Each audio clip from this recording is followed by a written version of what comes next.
Hey, I'm Amy Shark, and you're watching 101.9 KINK Radio in the Skype live studio. Welcome to Portland, Amy. Thanks for having me. Did you have any impressions of Portland? This is your first time rolling through, correct? Yeah. We should applaud her and embrace her and say, welcome, don't you think? Heck yeah. I mean, it's easy to... I'm sure there might have been impressions of L.A. or Nashville or San Francisco. Was there anything that you thought about when you thought of Portland, Oregon? It sounds really beautiful. Like, I mean, the name itself sounds just lush. Yes. And when, like, I literally just got off the plane, just so you know. Okay. And so just even driving here, I just learnt that the trees are called Doug-fir trees. Yes. And so now I feel like I'm learning like every second about Portland, like kind of a know-it-all now. Yes, right? Well, the name of the venue you're playing is also Doug-fir. It's Doug-fir Lounge. It's tonight. You guys will all rendezvous back there tonight for the show. I was listening to an interview that you were doing back home in Australia before you left for this tour, and you were kind of worried, like, is anybody going to know these songs? Is anybody going to show up at these shows? And how's it gone so far? Because you've done San Francisco and Nashville and L.A., and I heard Philly was kind of sketch. Do tell. Philly was fine. Okay, all right.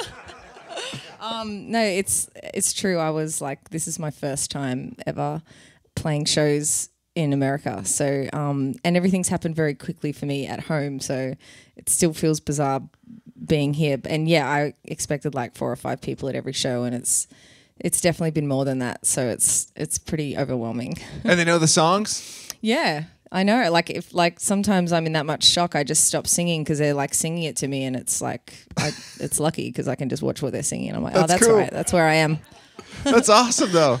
How do you know my songs but sing along? That's awesome. Yeah, it's awesome. So you say this happened really, really quickly.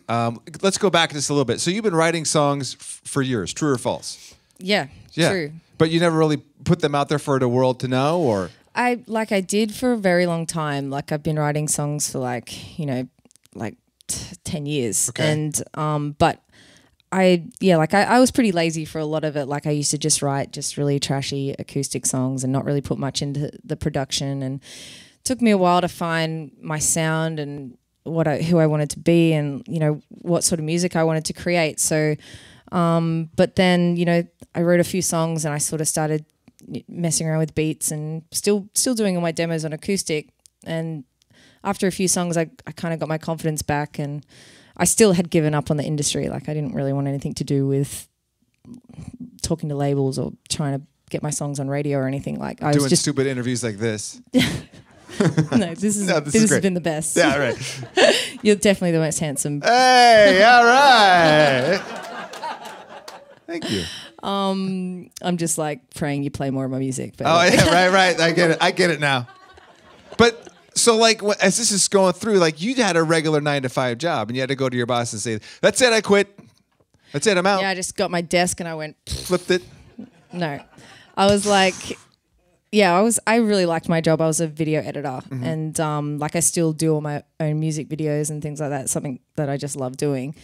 But yeah, I wrote this song, and then it just sort of blew up, and I had all these labels coming out of nowhere, and management and booking agents, and I was still cutting videos on a tour that I was doing with another band in Australia, like the first tour after the song sort of came out and was started getting a bit of heat around it. And I was still like cutting videos for my job and putting them in the Dropbox and then going on stage, and it was like, and then I was still like playing really soul-destroying cover gigs in pubs around my town just to make some money to afford these tours and stuff. So it was like, I had a lot of years like that, like really tough times. And then a door just goes kaboom, and it makes it onto, it's the Triple J Hot 100. Is that right? I'm saying that right? Okay. Hottest 100. And that's voted on by the listeners, correct? Yeah. And the song just goes crazy huge in Australia, and now she's breaking through worldwide, and we got her in the Skype Live studio, so something's going on, right? The album, or the EP, is out. I'm telling you, it's been on repeat. And I don't just say this. It's been on repeat in my car, in my house, at the station, like nonstop.